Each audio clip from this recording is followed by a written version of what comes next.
A man can be deeply upset, feel ignored, replay the same conversation for 3 days, and still answer one simple question with 2 words.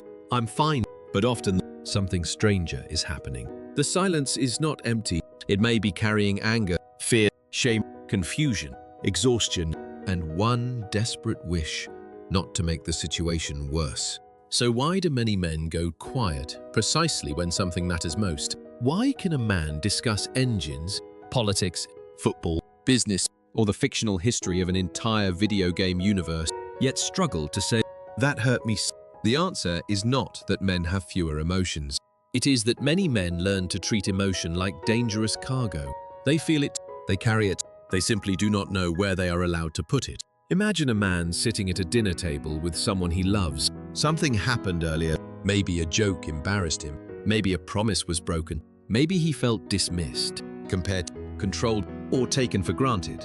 His face changes slightly. His shoulders become stiff. He starts giving short answers. The other person notices and asks, "What is wrong?" Inside his mind, 12 alarms begin ringing. If I speak, will I sound weak? Will this become a bigger fight? Can I even explain what I feel? What if my reason sounds ridiculous?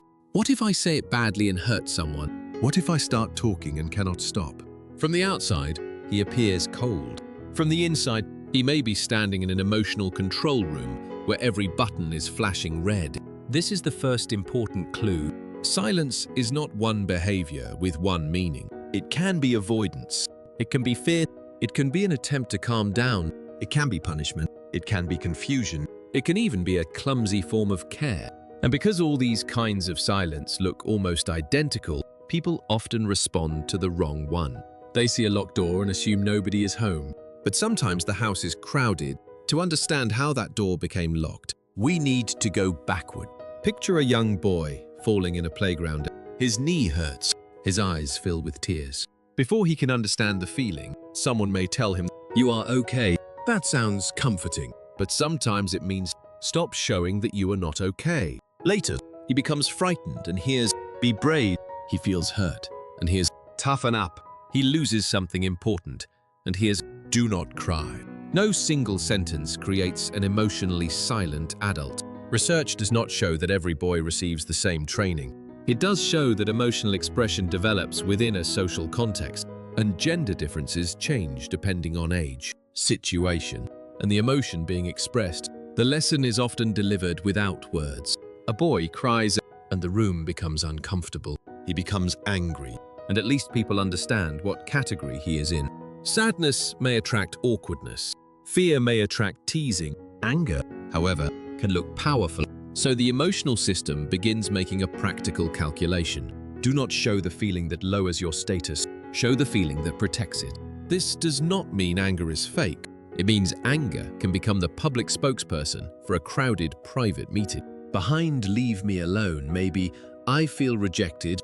Behind whatever may be, "I do not know how to win your respect back." Behind irritation may be embarrassment. Behind sarcasm may be fear. And behind a completely blank face may be a person working very hard not to lose control.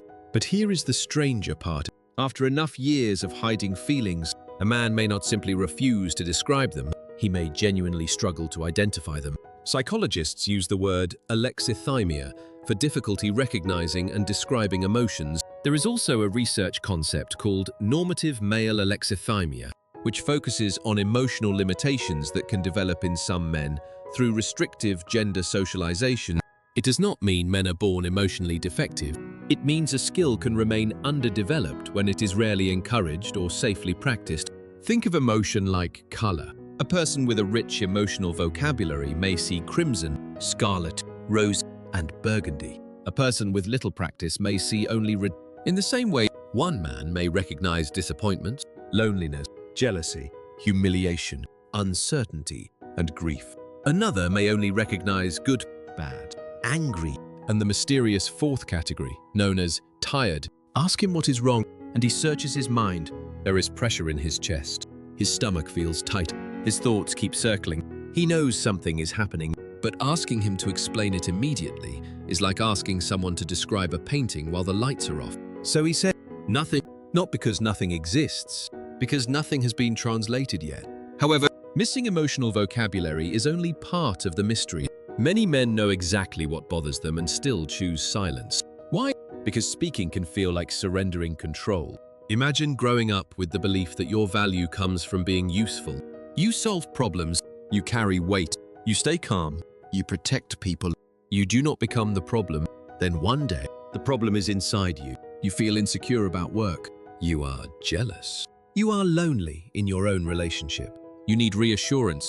Now the identity of the reliable one collides with the reality of the one who needs help. That collision often produces shame. Shame does not simply say, something went wrong. Shame says, something is wrong with me. And shame loves silence, because silence prevents exposure. Traditional masculine norms are not a single universal rule book, and many masculine qualities can be healthy. Courage, responsibility, loyalty, and self-control can help people. The problem appears when self-control becomes emotional disappearance, and independence becomes the belief that needing anyone is failure. Across many studies, stronger conformity to restrictive masculine norms has been associated with poorer mental health outcomes and more negative attitudes towards seeking psychological help. This creates a painful paradox. The man stays silent to protect his image of strength, but the longer he stays silent, the more helpless he may feel. Then another force enters the story, the nervous system. Picture an argument beginning in a kitchen. One person wants an answer now. The other person feels their heart speed up, their muscles tighten, their attention narrows. Every new question sounds less like curiosity and more like an approaching siren. At this point, silence may not be a carefully planned strategy. It may be the behavioral version of a computer freezing under too many commands. Some people move toward conflict when anxious. They ask more questions. They repeat the issue. They seek immediate clarity. Other people move away. They become quiet. They change rooms. They stare at a phone without absorbing a single word. When these two styles meet, they can create the demand-withdraw cycle. One person pushes because the distance feels dangerous. The other withdraws because the pressure feels dangerous. The pushing increases the silence. The silence increases the pushing. Soon, both people believe the other person is causing the entire problem. Studies of couples have repeatedly linked demand-withdraw patterns with relationship distress. Although the roles are not fixed by gender and can change with the topic, the relationship, and who wants change. That last detail matters. It is tempting to turn this into a cartoon rule. Women talk, men withdraw. Real life refuses to stay that simple. Men can demand, women can withdraw. People in every kind of relationship can do both. Power matters, personality matters, attachment matters, culture matters, the subject of the disagreement matters. A person who wants change often pushes harder. A person who wants the current situation to remain may withdraw. Gender can shape the pattern, but it does not fully control it. Now we reach a reason that is easy to miss. Sometimes a man is silent because he has learned that disclosure is not safe. Perhaps he once admitted fear and was mocked. Perhaps he expressed insecurity and heard, "That is ridiculous." Perhaps something private later appeared as ammunition during an argument. Perhaps people asked him to open up, then became uncomfortable when the answer was not neat, calm, or attractive. After enough experiences like these, the brain learns a simple rule. Do not hand people tools they can use against you. This rule may be unfair to the person standing in front of him now, but protective habits are usually written by the past, not the present. A locked door may have been built for an old burglar. The new visitor still cannot enter. And yet silence can also come from love. A father receives frightening news, but says nothing during his child's birthday. A husband is worried about money, but hides it because he wants his family to feel secure.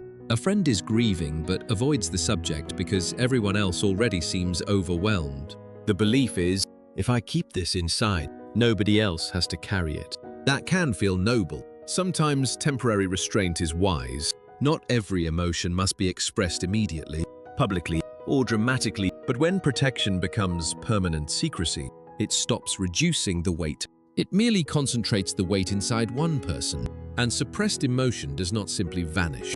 It can leak through impatience, distance, headaches, exhaustion, overwork, endless scrolling, sudden anger, or the strange sentence, "I do not care," spoken by someone who clearly cares very much.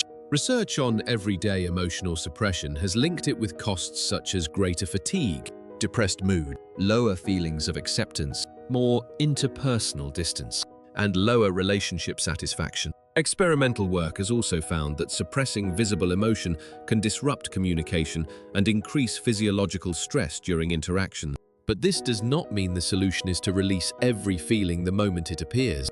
Expression is not automatically healthy.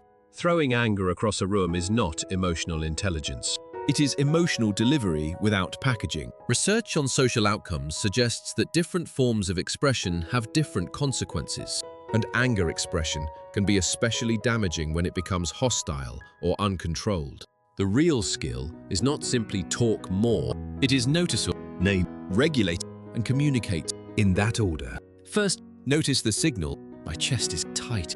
I want to leave. I am replaying one sentence. I am becoming sarcastic. My body knows there is a problem before my mouth does. Second, name the closest emotion available, not just angry. Maybe disappointed, not just stressed. Maybe afraid of failing, not just annoyed.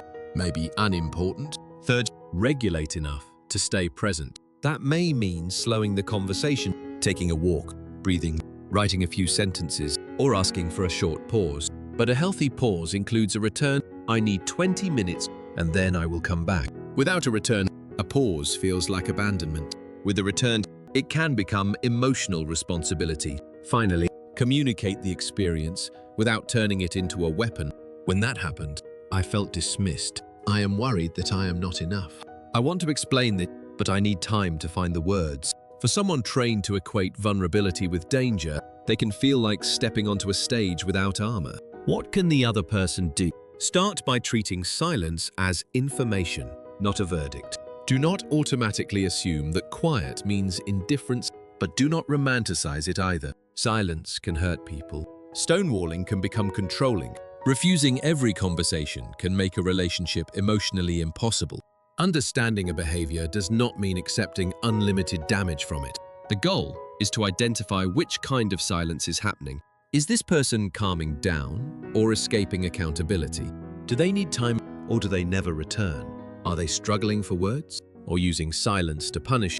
A useful question is not always, "What are you feeling?" That question can be enormous. Try something smaller.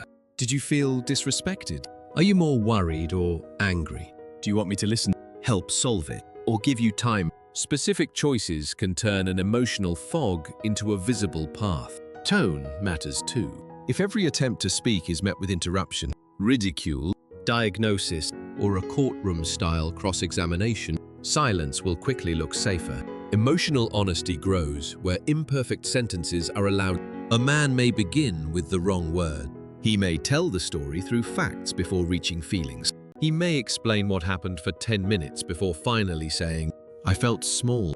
That is not necessarily resistance. It may be the route his mind knows. And men can help one another here. Many male friendships are built side by side. Driving, working, gaming, exercising, fixing something that was probably not broken until two friends tried to fix it. These spaces can make difficult conversations feel less exposed. The important step is not creating one perfect emotional speech. It is making honesty ordinary. How are you? Really, that sounded rough. I have felt that too. 3 small sentences can change the rules of an entire friendship. This is how the cycle begins to reverse. A boy learns that sadness will not cost him belonging. A teenager learns that fear can be named without humiliation. A man learns that asking for support does not erase competence. A partner learns that listening is not the same as fixing. A friend learns that strength can include being witnessed. None of this means every quiet man is secretly suffering. Some need more time to process language. Some prefer action over discussion. Some are simply tired. And some men speak openly, skillfully, and often. The point is not to replace one stereotype with another. It is to see the hidden possibilities behind a common behavior. When many men remain silent about what bothers them, the silence may look like absence, but often it is the final stage of a long process. A feeling appears. A social rule judges it. Shame covers it. The nervous system becomes overloaded. Words fail. The person withdraws. Then everyone responds only to the last step, as though nothing came before it. The tragedy is that silence often begins as protection. protection from ridicule, protection from conflict, protection from losing control, protection from becoming a burden. Yet the same wall that keeps danger out can also keep connection out. So the most important question may not be, why will he not talk? It may be, what has talking come to mean for him? Weakness, failure, conflict, humiliation, or perhaps for the first time, safety. Because people do not open when they are forced. They open when the cost of honesty becomes lower than the cost of silence. And sometimes, the quietest person in the room is not feeling the least. He is carrying the most with the fewest words available.